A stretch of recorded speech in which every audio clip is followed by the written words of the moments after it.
बिस्मिल्लाहिर्रहमानिर्रहीम अस्सलाम वालेकुम। आप देख रहे हैं असर होम्योपैथिक ऑफिशियल यूट्यूब चैनल। दोस्तों, आज मैं आपको आई विलीव यानी आईवी पैन होम्योपैथिक एक बेहतरीन सिरप के बारे में बताने जा रहा हूँ।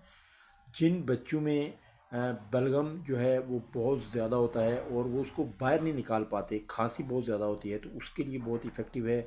और बूढ़ों में सेम प्रॉब्लम होती है, वो भी बलगम को बाहर नहीं निकाल पाते, तो ऐसी तमाम सिचुएशन के लिए होम्योपैथिक की आईवी पेन सिरप बहुत ही इफ़ेक्टिव होम्योपैथिक मेडिसिन है।